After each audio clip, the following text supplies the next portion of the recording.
so I understand and appreciate his commitment to America. What we need, in my opinion, is an optimistic, positive messenger and team anchored in conservatism that wants to make sure that America remains the city on the hill and believe that our nation is not in decline.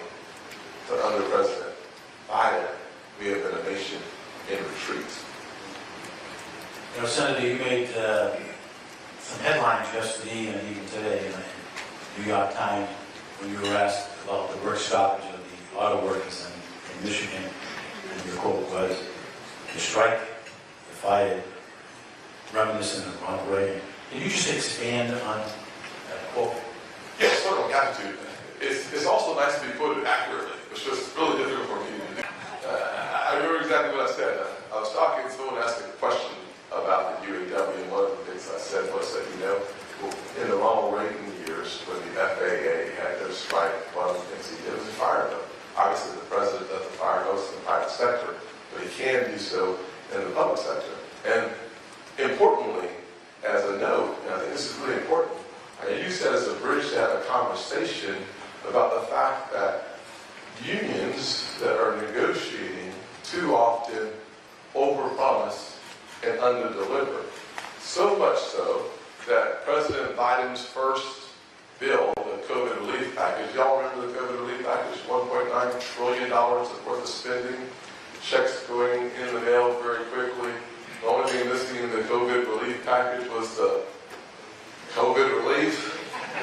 1% for vaccines, under 10% for COVID-related health, but $86 billion to shore up the retirement plans that were going belly up within the unions. I brought up the Ronald Reagan years because I do think that we need to have front and center the example of a president who stood strong and today's president who stands weak. So weak that he's using there's no such thing as a federal dollar. They're all your dollars, our dollars, as citizens.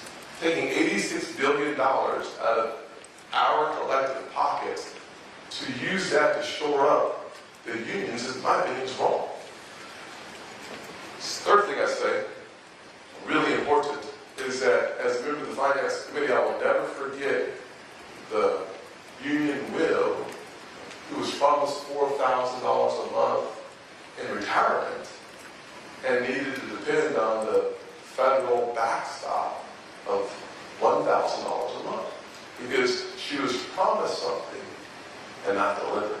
When your negotiations want to have 32-hour work weeks, but more money, and a 4-day work week and higher benefits, the truth is that we all pay that higher price, but the ultimate payer has been recently the American taxpayers.